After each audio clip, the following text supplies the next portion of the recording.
Hi, today I want to talk to you about a cause that has impacted my life, animal cruelty. I've been aware and educated on this topic for some years now, but my view on it hasn't changed at all. Animal cruelty needs to come to an end. I think most people don't want to talk about this topic because they don't want to face that there are these horrors that are going on in the world around them, but they need to because it's not going to stop if nobody gets involved. It's only actually benefiting the abusers, and that's probably the worst part. There are many different services that suit different lifestyles, personalities, and situations.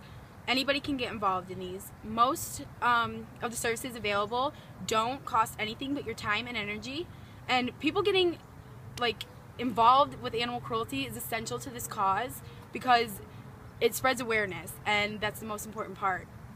Even a little contribution can make expansive changes. Next, let's talk about fur farming. One of the most horrific things I think I've ever researched in my life. These animals are jammed into tiny cages and then skinned alive for their fur, while fully conscious. Now, this isn't as common in the United States, and I'm thankful for that, but it still is cruel, and it really needs to come to an end.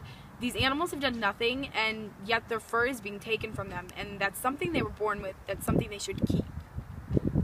One of the most common types of animal cruelty, but probably not as severe, would have to be pet abandonment. Animal overpopulation is a serious problem worldwide, and it's only getting bigger. These animals don't have homes, and their owners are only just letting them reproduce, and I think it's wise to spay and neuter your pets because we won't have this problem, and then these animals wouldn't have to suffer on the streets because we made the choices that we did. It's an easy way to help, and it's something you can do with your own pets in your own home, and you wouldn't even have to really put any effort into it. Animal experimentation, fur farming, and pet abandonment are only a few ways pets suffer in our world. There are many ways to help though, and it's wise that you get involved because these animals are innocent living creatures and they're all around us, so it's wise that we just start taking care of them like we should have been all this time. Educating yourself about animal cruelty is the first and most effective step to helping these animals. Knowing what these animals endure is going to motivate you to help stop it.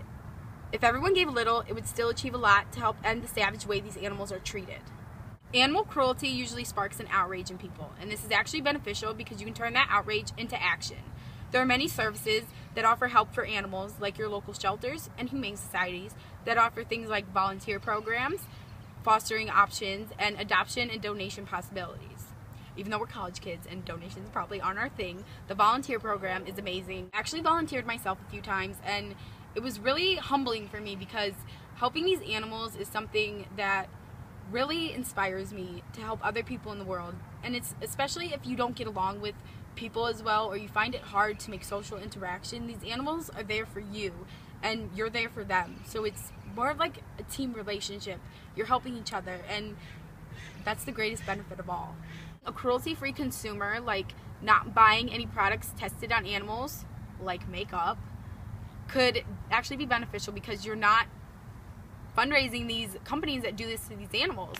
And also reporting videos or pictures or groups online that are supporting animal cruelty could help stop it. These are only a few simple ways you can help get involved with the fight against animal cruelty. There are other ways like starting petitions or campaigns on change.org or participating in them, or even starting a fundraiser in your local community, which is easier if you have a charity behind you, which most of them are willing to help because you're sharing the same cause. As long as you're trying, there's no way you can go wrong with helping animals. Just arming yourself with knowledge, which you're doing now, is helping. These animals are innocent living creatures that just want a chance. Let's help give them that chance.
Thank you for watching this video and finishing it. Just arming yourself with this knowledge is helping animals, and you've already started your first step in the process. I hope you continue, and I hope it brings you happiness.